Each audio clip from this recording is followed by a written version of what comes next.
بسم اللہ الرحمن الرحیم۔ السلام علیکم ناظرین۔ مولانا روم کا خاندانی نام محمد تھا۔ جلال الدین لقب اور عرفیت مولانا روم۔ آپ 604 ہجری میں بلخ کے مقام پر پیدا ہوئے۔ مولانا روم کا سلسلہ نسب خلیفہ اول حضرت ابوبکر صدیق رضی اللہ تعالی عنہ تک براہ راست پہنچتا ہے۔ مولانا روم کے پردادا حضرت حسین بلخی بہت بڑے صوفی اور صاحب کمال بزرگ تھے۔ امرائے وقت ان کا بہت احترام کرتے تھے، یہاں تک کہ خوارزم شاہ جیسے باجبروت حکمران نے اپنی بیٹی کی شادی مولانا روم کے دادا سے کر دی تھی۔ علم و فضل کے ساتھ اس خاندان کو دنیاوی عزت و توقیر بھی حاصل تھی۔ مولانا جلال الدین رومی کے والد کا نام شیخ بہاؤالدین تھا۔ ان کے مریدوں میں سید برہان الدین ایک نامور عالم تھے، اس لیے مولانا روم کی تربیت کی ذمہ داری سید برہان الدین کے سپرد کی گئی۔ مولانا روم نے اکثر ظاہری علوم انہی بزرگ سے حاصل کیے۔ تقریباً 19 سال کی عمر میں مولانا روم اپنے والد محترم کے ساتھ قونیہ تشریف لے آئے۔ کچھ دن بعد آپ پر سایہ پدری سے محروم ہو گئے۔ شفیق و مہربان باپ سے دائمی جدائی ایک بڑا جاں-گداز سانحہ تھا، مگر اللہ نے مولانا روم کو صبر و ضبط کا حوصلہ عطا فرمایا۔ آپ نے اس غم سے نجات پانے کے لیے خود کو کتابوں میں گم کر دیا۔ پھر 629 ہجری میں جب مولانا روم کی عمر 25 سال تھی، آپ نے مزید تحصیل علم کے لیے شام کا رخ کیا۔ یہاں آپ 7 سال تک مقیم رہے اور مسلسل اپنے علم میں اضافہ کرتے رہے۔ پھر قونیہ واپس آ گئے۔ ساتھ ہی ان دنوں آپ کے استاد معظم سید برہان الدین بھی تشریف لے آئے۔ پھر مولانا روم کا امتحان لیا گیا۔ جب سید صاحب کو یقین ہو گیا کہ ان کا شاگرد ظاہری علوم کی تکمیل کر چکا ہے، تو پھر ایک دن فرمایا، مخدوم زادے، اب وقت آ گیا ہے کہ میں تمہارے والد کی امانت تمہیں لوٹا دوں۔ اس کے بعد سید برہان الدین نے آپ کو اپنا مرید کیا اور تقریباً 9 سال تک روحانی تعلیم دیتے رہے۔ سید برہان الدین ایک باہوش بزرگ اور بنیادی طور پر ایک عالم فاضل شخص تھے، اس لیے طویل تربیت کے بعد بھی مولانا روم کی زندگی پر عقل کا رنگ غالب رہا۔ دراصل سید صاحب یہی چاہتے تھے اور وہ اپنی کوششوں میں کامیاب بھی رہے تھے۔ مولانا جلال الدین رومی فطری طور پر ذہین ترین شخص تھے۔ والد محترم کی تعلیم و تربیت اور پھر سید برہان الدین کی خصوصی توجہ نے مولانا کو درجہ کمال تک پہنچا دیا تھا۔ اب آپ کا یہ عالم تھا کہ کسی علمی تقریب میں خطاب کرنے کھڑے ہو جاتے تو لوگ پتھر کی طرح ساکت و جامد ہوتے اور مولانا کی تقریر اس طرح سنتے کہ انہیں اپنے گرد و پیش کی خبر بھی نہ رہتی۔ یہ تاریخ انسانی کا عجیب پہلو ہے کہ ہر دور میں حاسد اور تنگ نظر لوگوں کی کثرت پائی جاتی ہے۔ اگر عام انسانی طبقوں میں ایسے لوگ پائے جائیں تو یہ عمل زیادہ خطرناک نہیں ہوتا، مگر جب علماء کے دل و دماغ بھی اس بیماری کا شکار ہو جائیں تو پھر زمین پر بے شمار فتنے سر اٹھانے لگتے ہیں۔ جب مولانا روم علماء کی صفوں میں نمودار ہوئے اور آپ نے اپنے کمالات کا مظاہرہ کیا تو مخلوق خدا اس قدر گرویدہ ہوئی کہ دوسرے اہل کمال کی عظمتوں کے چراغ دھندلے ہونے لگے۔ یہ بات علماء کی ایک جماعت کو سخت ناگوار گزری۔ پھر حسب روایت مولانا روم کی تحقیر کرنے کے لیے ایک خفیہ منصوبہ تیار کیا گیا۔ پھر جب مولانا روم ایک عظیم الشان اجتماع سے خطاب کرنے کھڑے ہوئے تو اچانک ایک شخص مجمع سے اٹھا اور با آواز بلند کہنے لگا، محترم مولانا، آپ اپنے پسندیدہ موضوع پر ہفتوں اور مہینوں کی تیاری کے بعد تقریر کرتے ہیں، یہ تو کوئی کمال نہیں ہے۔ اس طرح تو کوئی بھی شخص اپنے علم کا مظاہرہ کر سکتا ہے، پھر آپ میں کیا خوبی ہے؟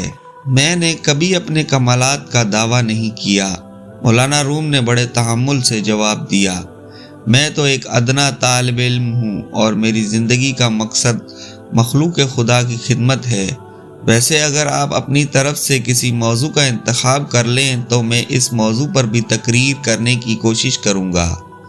مولانا روم کا جواب سن کر ہزاروں انسانوں کے مجمع پر گہرا سکوت چھا گیا۔ وہ شخص دوبارہ اٹھا اور منصوبے کے مطابق اس نے کہا، مولانا آپ سورہ والضحیٰ کی تفسیر بیان کریں گے۔ یہ کہہ کر وہ شخص اپنی نشست پر بیٹھ گیا۔ اس شخص کا خیال تھا کہ مولانا جلال الدین رومی رحمۃ اللہ علیہ کسی فی بدیہ موضوع پر تقریر کرنے سے عاجز رہیں گے اور پھر ہزاروں انسانوں کی موجودگی میں ان کی محترم شخصیت ایک تماشا بن کر رہ جائے گی۔ ایک لمحے کے لیے مولانا روم کے ہونٹوں پر ہلکا سا تبسم ابھرا، پھر آپ نے اللہ کی کبریائی بیان کی اور حضور اکرم حضرت محمد صلی اللہ علیہ وآلہ وسلم پر درود بھیجا۔ اس کے بعد انسانی ہجوم سے مخاطب ہوئے۔ قرآن کریم کی اس سورہ مقدسہ میں استعمال ہونے والا پہلا حرف واو ہے۔ آج میں اسی حرف مقدس کی تشریح کروں گا۔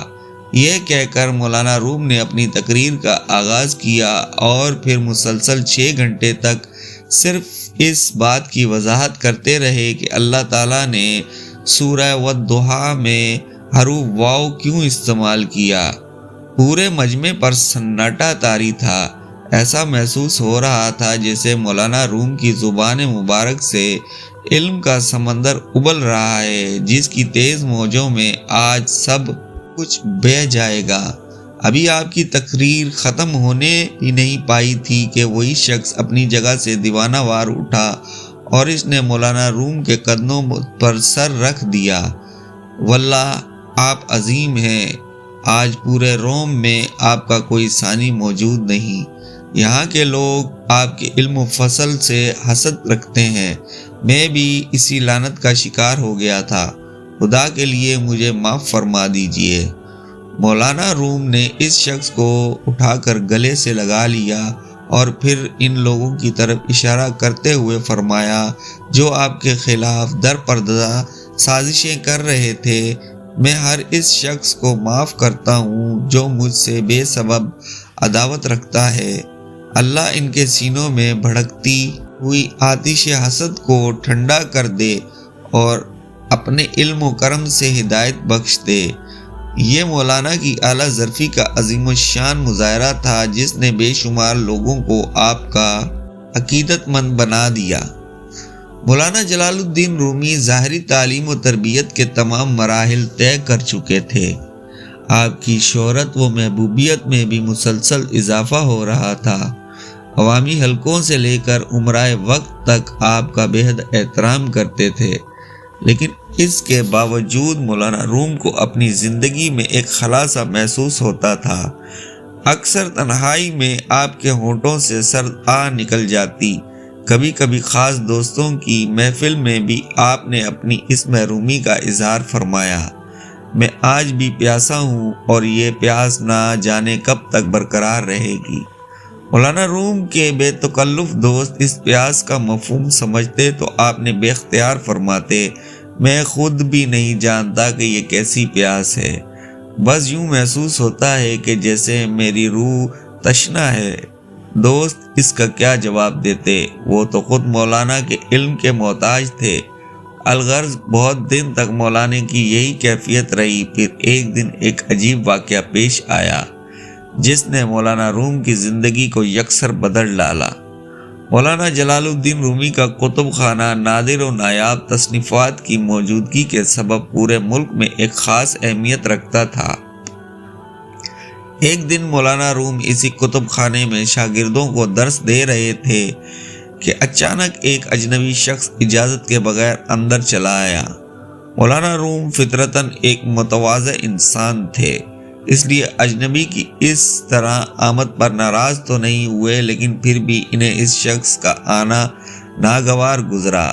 اجنبی اپنے حلیے کے اعتبار سے ایک عام سا آدمی تھا، پریشان حال، چہرے پر وحشت کا رنگ، معمولی لباس، مختصر یہ کہ اجنبی کی ظاہری شخصیت انتہائی غیر مؤثر تھی، اس لیے حاضرین میں سے کسی نے بھی اسے پسندیدہ نظروں سے نہیں دیکھا۔ خود مولانا روم نے اس پر ایک اچٹتی سی نظر ڈالی اور شاگردوں کو درس دینے میں مشغول ہو گئے۔ اجنبی نے آتے ہی اہل مجلس کو سلام کیا اور پھر حاضرین کی صفوں سے گزرتا ہوا مولانا روم کے قریب جا کر بیٹھ گیا۔ مولانا کے شاگردوں کو اجنبی کی یہ بے تکلفانہ ادا بھی سخت ناگوار گزری تھی، مگر وہ استاد کے احترام میں خاموش رہے۔ اگر ان کا بس چلتا تو وہ اجنبی شخص کو درس علم سے نکال دیتے یا پھر کم از کم اسے سب سے پچھلی قطار میں پیچھے جا کر بٹھا دیتے، لیکن وہ آداب مجلس کے پیش نظر ایسا نہ کر سکے۔ پھر بھی ان کے ذہنوں میں اجنبی کے لیے ناپسندیدگی کا غبار بھر گیا تھا۔ مولانا روم کا درس جاری رہا۔ اس دوران حاضرین نے محسوس کیا کہ اجنبی شخص کو مولانا روم کے درس سے کوئی دلچسپی نہیں تھی۔ وہ بار بار قیمتی کتابوں کے ذخیرے کو دیکھ رہا تھا۔ آخر اس سے ضبط نہ ہوا تو وہ درس کے دوران ہی بول اٹھا، مولانا یہ کیا ہے؟ اجنبی نے نادر و نایاب کتابوں کی طرف اشارہ کرتے ہوئے کہا۔ مولانا روم کا چہرہ مبارک متغیر ہو گیا۔ آپ کو اجنبی کی اس جاہلانہ مداخلت سے اذیت پہنچی تھی، مگر مولانا روم نے فوراً ہی اپنے جذبات پر قابو پا لیا۔ ذرا صبر کرو، میں اپنا کام مکمل کر لوں، پھر تمہارے سوال کا جواب دوں گا۔ مولانا روم بڑے شیریں کلام تھے، مگر اجنبی کی اس غیر اخلاقی حرکت کے باعث آپ کے لہجے میں ہلکی سی تلخی شامل ہو گئی تھی۔ اجنبی نے پھر کوئی سوال نہیں کیا، مگر وہ بدستور مولانا روم کے کتب خانے کا جائزہ لیتا رہا۔ آخر مولانا کا درس ختم ہوا اور آپ اس اجنبی کی طرف متوجہ ہوئے جس کی ناشائستہ حرکت نے حاضرین مجلس کے ذہنوں میں تقدر پیدا کر دیا تھا۔ آپ کون ہیں اور یہاں کس لیے تشریف لائے ہیں؟ مولانا روم اجنبی سے مخاطب ہوئے۔ مولانا آپ میرے بارے میں دریافت نہ کریں کہ میں کون ہوں، اجنبی نے بڑی بے رخی سے کہا، بس مجھے میرے سوال کا جواب دیجئے کہ یہ کیا ہے۔ اجنبی کے اٹھے ہوئے ہاتھ کا رخ کتابوں کی طرف تھا۔ اجنبی کا سوال محمل تھا۔ بالآخر مولانا روم کا لہجہ تلخ ہو گیا، کیا تمہاری بینائی کمزور ہے؟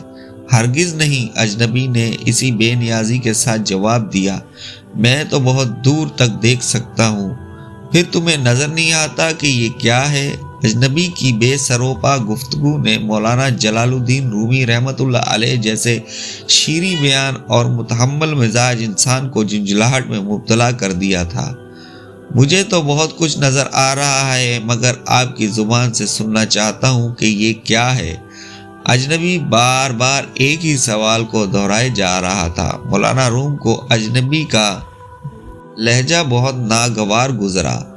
آخر آپ نے تلخ لہجے میں فرمایا، یہ وہ ہے جسے تم نہیں جانتے۔ مولانا کا جواب سن کر اجنبی کھڑا ہو گیا، پھر اس نے کتابوں کی طرف اشارہ کیا اور ایک ایک لفظ پر زور دیتے ہوئے بولا، اچھا یہ وہ ہے جسے میں نہیں جانتا۔ ابھی فضا میں اجنبی کے الفاظ کی گونج باقی تھی کہ یکایک خود خانے میں آگ بھڑک اٹھی اور مولانا روم کی نادر و نایاب کتابیں جلنے لگیں۔ یہ سب کچھ اس قدر ناقابل یقین تھا کہ مولانا جلال الدین رحمۃ اللہ علیہ دم بخوردہ رہ گئے اور حاضرین مجلس پر سکتہ طاری ہو گیا۔ اجنبی بے نیازانہ آگے بڑھا۔ مولانا روم نے پکار کر کہا، اے شخص یہ کیا ہے؟ مولانا نے آگ کے بھڑکتے ہوئے شعلوں کی طرف اشارہ کیا۔ اجنبی مسکرایا، مولانا یہ وہ ہے جسے آپ نہیں جانتے۔ اتنا کہہ کر اجنبی واپس جانے لگا۔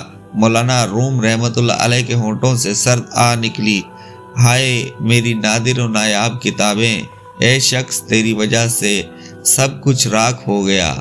اجنبی جاتے جاتے رک گیا اور پھر مڑ کر مولانا روم سے مخاطب ہوا، اگر یہ سب کچھ میری وجہ سے ہوا تو پھر میں تمہیں تمہاری کتابیں واپس کرتا ہوں۔ یہ کہہ کر اس نے ہاتھ کا اشارہ کیا اور پھر حاضرین نے دیکھا کہ بھڑکتے ہوئے شعلے بجھ گئے اور مولانا روم کے کتب خانے میں آگ کا نام و نشان تک نہیں تھا۔ اس کے بعد اجنبی کچھ کہے بغیر تیزی کے ساتھ چلا گیا۔ مولانا روم پر ایک بار پھر حیرت طاری ہو گئی۔ آپ رحمۃ اللہ علیہ کچھ دیر تک گہرے سکوت کے عالم میں کھڑے رہے، پھر آہستہ آہستہ اپنی کتابوں کی طرف بڑھے۔ مولانا کا خیال تھا کہ کچھ کتابیں مکمل طور پر تباہ ہو چکی ہوں گی اور بعض کو جزوی طور پر نقصان پہنچا ہوگا، مگر اس وقت روم کا سب سے بڑا عالم حیرت زدہ رہ گیا جب اس نے اپنی تمام کتابوں کو صحیح و سالم پایا۔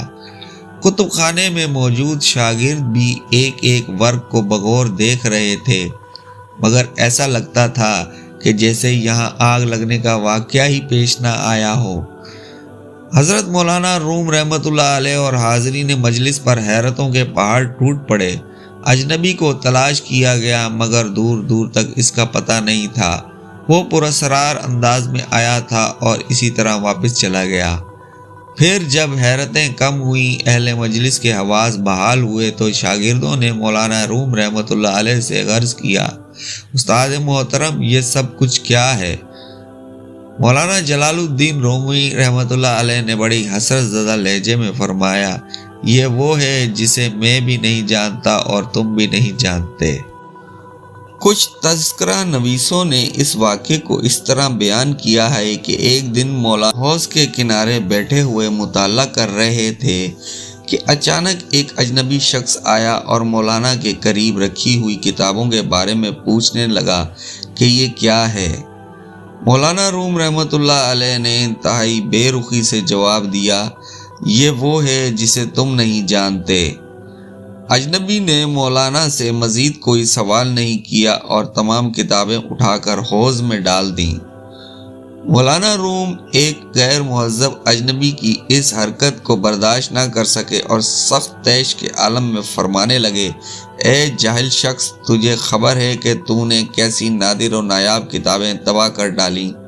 یہ وہ قیمتی نسخے تھے جو کسی شہنشاہ کو بھی میسر نہیں ہوں گے۔ اجنبی نے مولانا روم رحمۃ اللہ علیہ کو شدید اضطراب میں مبتلا دیکھا تو مسکراتے ہوئے کہنے لگے، اگر یہ بات ہے تو میں تمہاری کتابیں واپس کیے دیتا ہوں۔ اتنا کہہ کر اجنبی حوض میں اتر گیا اور تمام کتابیں نکال کر مولانا کے حوالے کر دیں۔ مولانا روم رحمۃ اللہ علیہ شدید حیرت کے عالم میں اپنی قیمتی کتابوں کو دیکھنے لگے۔ کسی کتاب کا ایک ورق بھی پانی میں نہیں بھیگا تھا۔ یہ کیا ہے؟ مولانا روم نے اجنبی سے پوچھا۔ اجنبی نے ایک مخصوص تبسم کے ساتھ نہایت شگفتہ لہجے میں جواب دیا، مولانا یہ وہ ہے جسے آپ نہیں جانتے۔ اتنا کہہ کر اجنبی چلا گیا اور مولانا جلال الدین رومی رحمۃ اللہ علیہ حوض کے کنارے دم بخوردہ بیٹھے رہے۔ جس اجنبی شخص کی کرامت نے مولانا روم جیسے نابغہ روزگار عالم کو حیران کر دیا تھا، وہ مشہور بزرگ حضرت شمس تبریز رضی اللہ تعالی عنہ تھے۔ حضرت شمس تبریز رحمۃ اللہ علیہ کی اس ملاقات نے مولانا روم کی دنیا ہی بدل ڈالی۔ یہ ایسا زبردست انقلاب تھا کہ مولانا اپنی روش ہی بھول گئے، کتب خانہ بند کر دیا گیا اور درس و تدریس کے تمام سلسلے ختم ہو گئے۔ اب مولانا جلال الدین رومی رحمۃ اللہ علیہ کو بس ایک ہی کام تھا کہ ہر وقت حضرت شمس تبریز رحمۃ اللہ علیہ کی خدمت میں حاضر رہتے تھے۔ یہ ایک ایسی تبدیلی تھی کہ پورے شہر میں ہنگامہ برپا ہو گیا۔ مولانا کے ہزاروں عقیدت مند برملا کہا کرتے تھے، کونیا ویران ہو گیا اور اس ویرانی کا سبب وہ جاہل فقیر ہے جس نے ہم سے ہمارا عالم چھین لیا۔ مولانا جلال الدین رومی رحمۃ اللہ علیہ کے بعض عقیدت مند اور شاگرد جوش جذبات میں حد سے گزر گئے اور وہ حضرت شمس تبریز رحمۃ اللہ علیہ کے بارے میں گستاخانہ الفاظ استعمال کرتے۔ کہاں آپ جیسا عالم فاضل اور کہاں وہ بے علم کوچا گر۔ مولانا روم رحمۃ اللہ علیہ سب کچھ سنتے تھے مگر آپ پر کسی طنز اور کسی طعنہ زنی کا اثر نہیں ہوتا تھا۔ اگر کبھی کوئی عزیز یا دوست بہت زیادہ جرا کرتا تو بس اتنا کہہ کر خاموش ہو جاتے، تم کیا جانو کہ شمس تبریز کون ہے۔ اب ایک مخصوص کمرہ تھا، حضرت شمس تبریز رحمۃ اللہ علیہ تھے اور مولانا روم رحمۃ اللہ علیہ۔ باقی دنیا سے اب مولانا کا کوئی تعلق باقی نہیں رہا تھا۔ پھر وہ وقت بھی آیا جب مولانا روم کو گھر والوں کا بھی ہوش نہیں رہا، بیوی شوہر سے اور بچے باپ سے بدظن رہنے لگے۔ آخر مولانا روم کے اہل خانہ بھی حضرت شمس تبریز کو جادوگر کہہ کر پکارنے لگے۔ تبریز کے سحر نے ہمارے گھر برباد کر دیے، خدا اسے غارت کرے۔ کونیا کا ایک ایک فرد حضرت شمس تبریز کو برا بھلا کہہ رہا تھا، مگر مولانا روم اسی مرد کلندر کی بارگاہ میں دست بدستہ کھڑے تھے۔ حضرت شمس تبریز رحمۃ اللہ علیہ کا پورا نام محمد شمس الدین تھا۔ شہر تبریز کے حوالے سے شہرت دوام پائی۔ حضرت شمس تبریز 560 ہجری میں بامقام سبزوار عراق میں پیدا ہوئے۔ آپ کے والد گرامی کا نام سید صلاح الدین محمد نور بخش تھا۔ حضرت شمس تبریز کا سلسلہ نسب براہ راست حضرت امام جعفر صادق علیہ السلام سے جا ملتا ہے۔ وہ سنبھالتے ہی حضرت شمس تبریز رحمۃ اللہ علیہ کو تعلیم و تربیت کے لیے ان کے چچا عبد الہادی کے سپرد کر دیا گیا۔ چچا نے بھتیجے پر بہت محنت کی، یہاں تک کہ تفسیر، فقہ اور حدیث کے ساتھ دیگر علوم سے بھی آراستہ کر دیا۔ جب 579 ہجری میں سید صلاح الدین محمد نور بخش دعوت اسلام کے لیے بدخشاں کی طرف روانہ ہوئے تو حضرت شمس تبریز کو بھی اپنے ساتھ لے گئے۔ اس وقت ان کی عمر 19 سال تھی۔ بدخشاں میں ہزاروں لوگوں کو حق کی تعلیم دی، پھر تبت کوچک کی طرف گئے اور سینکڑوں انسانوں کو دین اسلام میں داخل کیا۔ پھر یہاں سے باپ اور بیٹے نے کشمیر کا رخ کیا۔ اس وقت یہاں کے لوگ سورج کی پرستش کرتے تھے۔ حضرت سید صلاح الدین رحمۃ اللہ علیہ اور حضرت شمس تبریز رحمۃ اللہ علیہ کی کوششوں سے ہزاروں بت پرست باشندوں نے اسلام قبول کیا۔ اس علاقے کی چنگڑ قوم نے انہیں بہت پریشان کیا، مگر بعد میں یہ لوگ بھی جلد ہی مطیع و فرما بردار ہو گئے۔ 586 ہجری میں حضرت شمس تبریز رحمۃ اللہ علیہ والد محترم کے ہمراہ واپس اپنے وطن سبزوار تشریف لے گئے۔ یہاں حضرت شمس تبریز کی شادی ہو گئی۔ آپ کے 2 فرزند سید نصیر الدین محمد اور سید علاء الدین احمد پیدا ہوئے۔ سید علاء الدین احمد زندہ پیر کے لقب سے مشہور